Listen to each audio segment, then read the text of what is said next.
All right, so Darshan, today at 30 teams in 30 days, we're talking about the Toronto Raptors. They won it in 2018-2019 season with Kawhi Leonard on that 1 year rental. It was totally worth it for them. This season, they took Boston all the way to 7 games, which I predicted. And, it was a dogfight. It got scary for a minute. Obviously, they fell down 0 early, and then they came back. OG Ananobi hit that game winning shot in game 3, and then after that, the rest is history. So, what they, they had a lot of moving parts this offseason. They brought back Fred VanVleet. Siakam was a no-show in the playoffs. Where did the Toronto Raptors go from here? I think the Raptors they'll be a good team again in these. Yes, Serge is gone. Yes, Marc Gasol is gone. But mostly everyone else is they running it back. They still got Kyle Lowry. This is going to be his last season there. They just re-signed Fred VanVleet to a 4-year deal. You got guys. Siakam is still there. OG is still there. I know they still got Norman Powell. They will still be able to compete. Yes, they lost those big bodies in Gasol and Ibaka, but this is Toronto. Toronto's always going to compete. One of the best coaches in the NBA at this moment in time. So we have to give them a chance. I still think teams like Brooklyn are ahead of them. Brooklyn, Boston, I think Miami is better, Milwaukee is better, and I don't know what Philly is going to be. I really don't know what Philly is going to be, but Toronto definitely has a chance to be a top 4 seed again. I wouldn't put it past them. They're going to be a top 4 seed. I would say they'd probably be around 3, 4. It's Toronto. They're going to compete. I don't see a championship in their future right now. I think they're ready. Toronto's one of those teams that's just not going to rebuild. They're just always going to be too good. They're just going to they're just going to glide through. Even if they're not going to be competing for a championship, they're still going to be gliding their way through the playoffs until they get that next step. That's just what Toronto is. They have too much great coaching. That GM is one of the best GMs in the game, and they got great players, so they're not going to rebuild. I know a lot of guys, a lot of people saying they should tear it down and rebuild. This team is not going to rebuild. I just don't see they have too many good plays in order to rebuild. I think Toronto. I don't know. Like I said, I think there'll be a top 4 seed in the East. I know a lot of people probably saying what the hell you talking about, but trust me, they're going to be a good team. Now, do I think they'll compete for a championship? Definitely not. I think maybe they make it to the second round, but I don't think they make it anywhere further than that. Conference finals is a stretch. I didn't think they would make it last year, which they didn't, and obviously this year I don't think they're going to make it. So they're going to compete in the first round. Maybe they match up with like a Philly in the first round. I think that'll be a competitive series. Maybe a Philly or Miami in the first round. I think that'll be a competitive series. But second round, definitely, if they hit one of the Boston's, the Brooklyns, and the Bucks in the second round like that, that's going to be it for them. But I mean, we gotta give Toronto credit though. Like I said, they're always competing, man. This is one team I can't disrespect this team. Yeah, Toronto, they always can be competing inside these. They're not going to fall out of the playoffs, but they just, got a lot smaller. And we see now the league is starting to transition to, it's starting to get bigger. It was really all about the small ball. And it's starting to slightly switch towards, a bigger type of lineup, and they just lost Marcus All and Serge Ibaka, and they're two great defensive players as well. So they need to address some rim protection, and I feel like they're starting to feel that letting Kawhi go, because they had to do was trade Siakam, and they could add Kawhi and Paul George. And obviously they folded inside the playoffs this year, but that team with Kawhi and Paul George, they probably get to the finals this year. You know what I mean? I wouldn't have put it past them. And they kept Siakam, and we saw what Siakam turned out to be in the playoffs. He was basically a no-show. He was terrible, and everyone thought, okay, yeah, Siakam's going to be this all-star player and this and that. He didn't make the all-star game, but he wasn't good in the playoffs, and you saw it. You even mentioned it.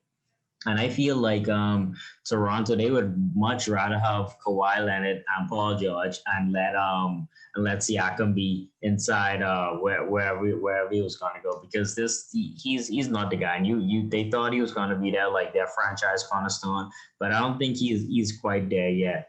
And just a couple of things. They still have they locked up Fred VanVleet. You know, that's a pretty good deal. The most by undrafted free agent. But they, in terms of like going forward, you know, they're not going anywhere. You know, they're like at best a second round team. You know, they're asking their team's asking for a first round exit. I don't really see like a lot of promise with the young guys like OG Anunoby. He's a good young player, but he's not a superstar. You know, Siakam.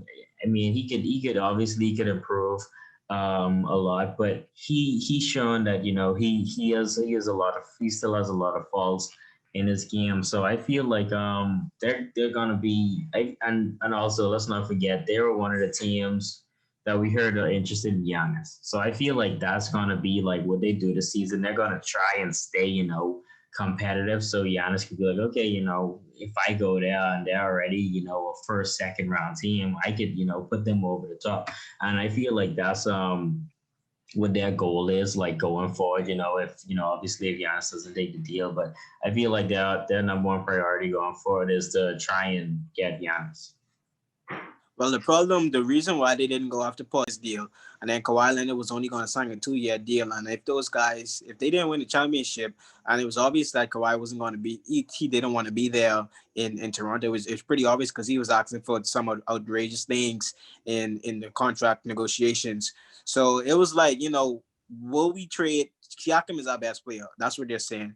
And will we trade our best player for maybe go after it for 2 years, and then we'll have to definitely rebuild.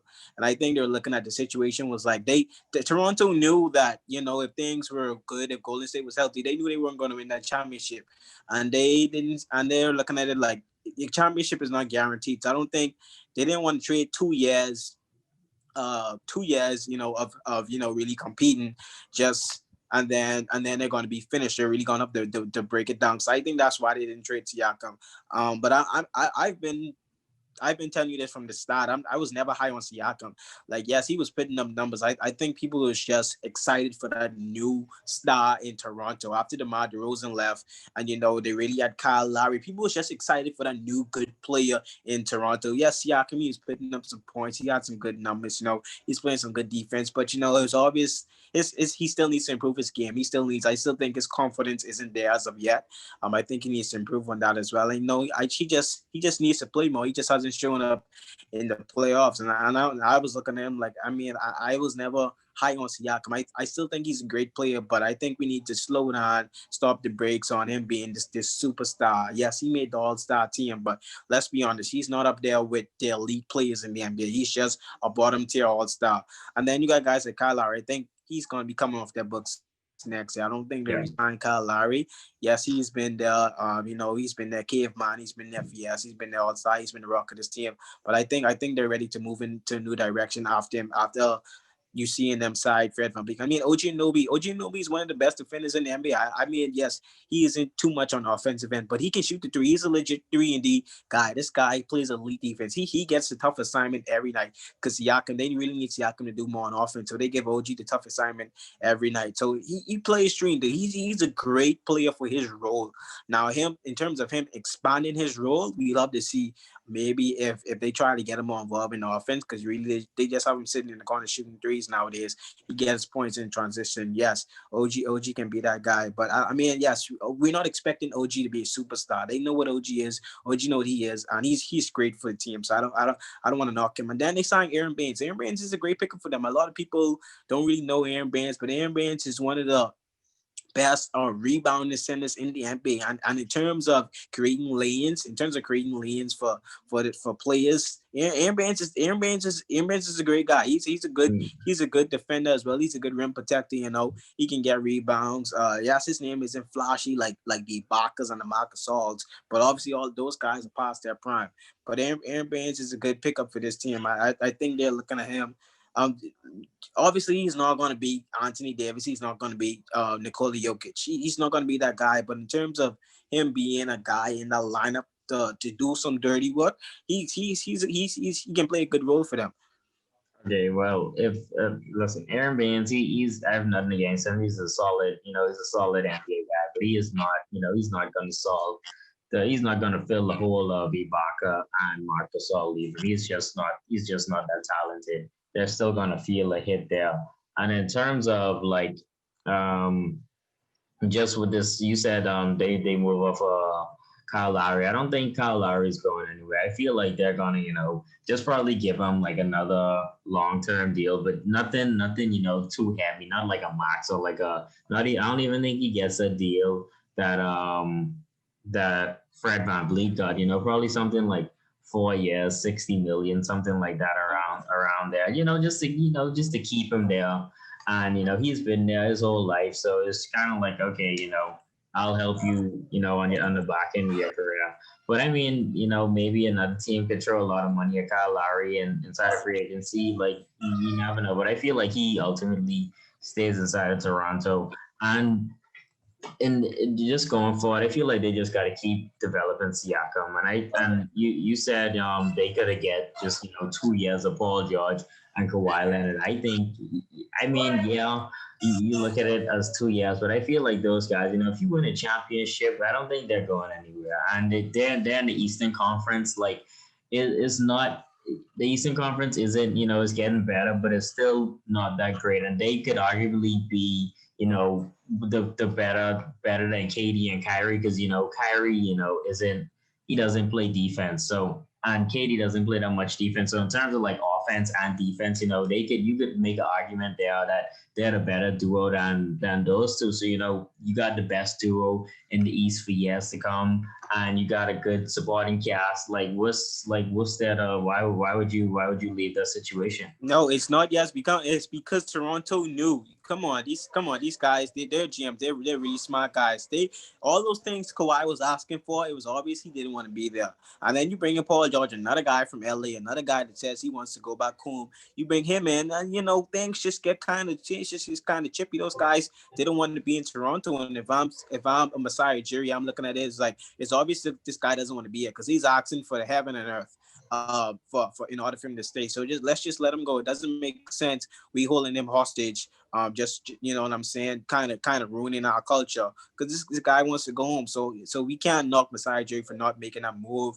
If the guy doesn't want to be there, he doesn't want to be there. It's the reason why the Celtics didn't go after Anthony Davis because he didn't want to be there. We got to be conscious of that. We can't just knock these GMs. If the player doesn't want to be there, it doesn't make sense. Bring them into your system. But let me say, Toronto, they will compete. You know, they're one of the best teams in the East right now as currently constructed. Now, they're not a contender in terms of championship, but with their coaching and with their toughness and the way they play, they can really upset anyone in the East. Anyone in the East, this team can upset. And that's the reality of their situation.